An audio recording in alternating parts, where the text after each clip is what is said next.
फिर ये रात जगावे माता का जागरण है, सारी रात जय बोलो, पिछले बोलो, अगले बोलो, मैं नहीं सुनिया, सारे बोलो। एक बार ये दास हमारा एक भगत है फकीर चंद गुप्ता, जब थोड़े से भगत थे हम ऐसे घर घर जाया करते थे, उनके घर वैसे ही गया हुआ था दास अकेला, और उसकी नगरी में एक माता का जागरण हो रहा, तो वो मुझे वहां से छोड़ने के लिए हम पैदल चल पड़े, थोड़ा आगे आना था। मैंने पूछा ये क्या हो रहा है भाई भगत? तो बोला जी यहाँ पर जो है ना एक माता का जागरण हो रहा है, और वो एक ग्राउंड से हम टेंट ला रखे उसके, उनके आंगन से हमारी एक तरफ वो सीलिंग सी बांध रखी, ये कनात बांध रखी।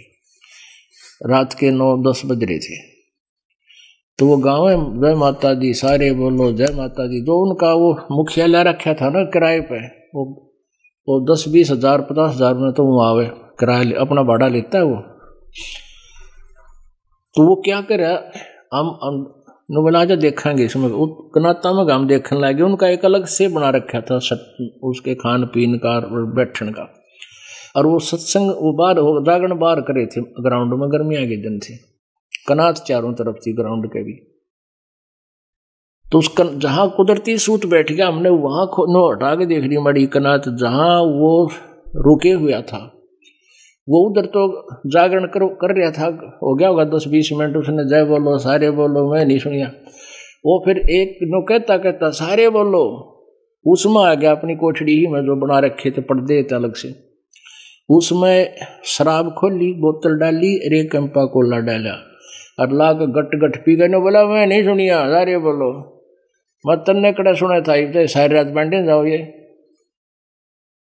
तो ये इसे ऐसे जागरण होते हैं, कहते हैं राम नाम को छाड़ के ये रात जगावन जाए, सापनी हो के उतरे ये अपना जाया खावे। आन बजे सो आंध्रा, राम बजे सो बाद, सतनाम बजे सो पारखी, तिनका मता अगाध। केवल राम राम जाप करने की कहते वो भी आंधा है, वो राम नाम सतनाम है। रात जगावे रांडिया और गावे विसिया गीत, मारे लौंदा लापसी राम न आवे चते। कहते हैं रात जगावे रांडिया और गावे बकवादिया के गीत, और कहते हैं मारे लापसी लौंदा, यानी अच्छा इतना सारा खा के और करे कोई बकवादी का भगवान कहाँ है। कहते कामी तरह क्रोधी तरह लोभी तरह अनंते, आन उपासी करत घनी वो तरह न राम कहंते। काज कनागत कारटा, ये कनागत श्राद्ध आदि कहते हैं हमने नहीं करने चाहिए। काज ये काज करते हैं बुढ़ड़ा का मर जा, जो काज कनागत कारटा और आन देव को खाए, आन देव का खावे, और प्रसाद नहीं खाना चाहिए, भगवान की आदेश है, दास नहीं कह रहा, ये मालिक का नियम है। काज कनागत, कनागत माने श्राद्ध, काज कनागत कारटा और आन देव को खाए, कहे कबीर सूझे नहीं वो बंध्या जमपुर जावे, सीधा नरक में जाओगा।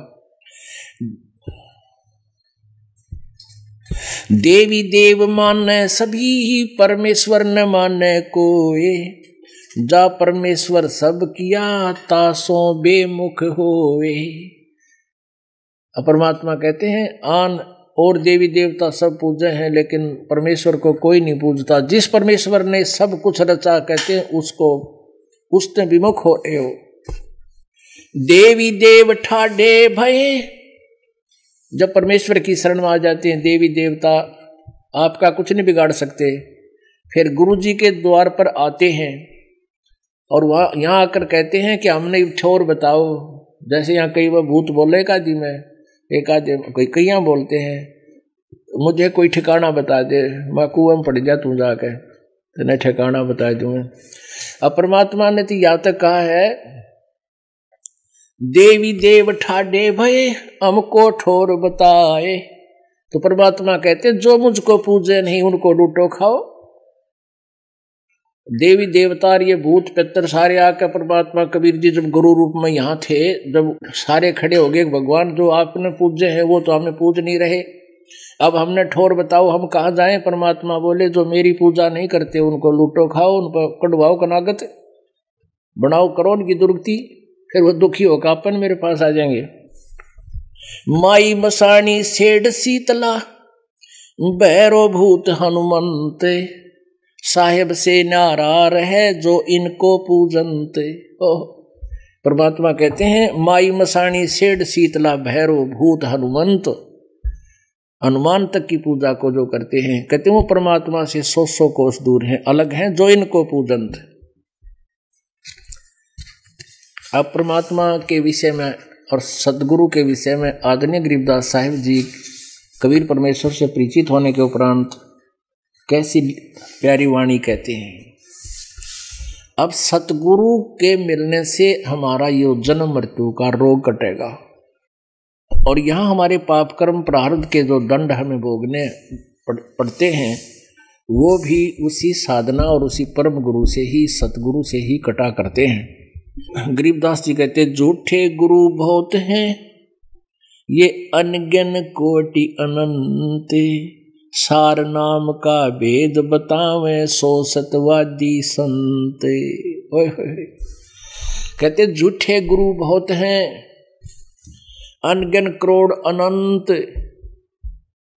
और सार नाम का भेद बतावे सो सतवादी संत। वो है सतवादी संत, वो सतगुरु है। झूठा गुरु काल है ये फांसी दे अड़ाए, मारत है मैदान में ये छलबल बहुत बनाए। झूठा गुरु काल है ये गुरु का धरा स्वरूप, या मैं मीन नमेख है जैसे संबल रूखे। पुण्यात्मा एक एक वाणी को समझने के लिए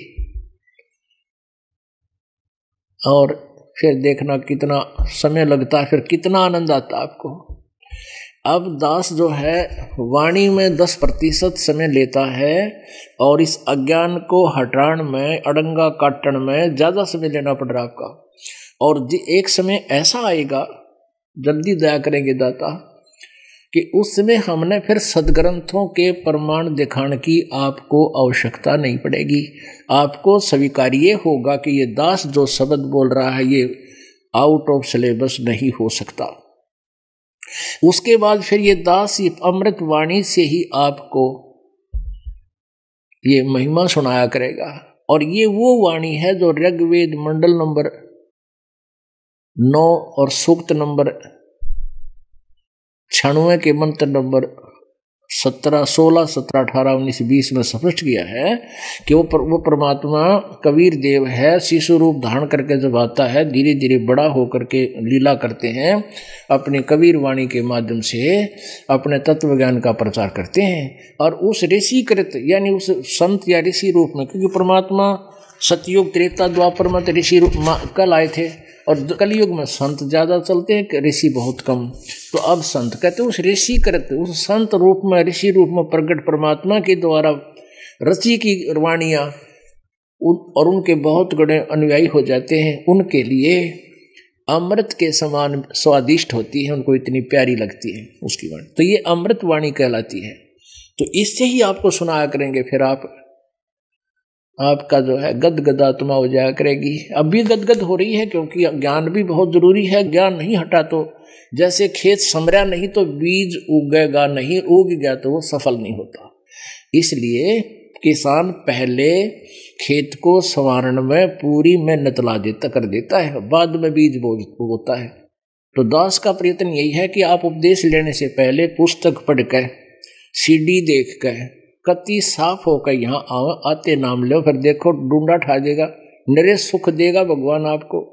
पर वो सुख आपके लिए हानिकारक भी हो सकते हैं, इसलिए परमात्मा थोड़ा बहुत कष्ट भी आप पर रखेगा।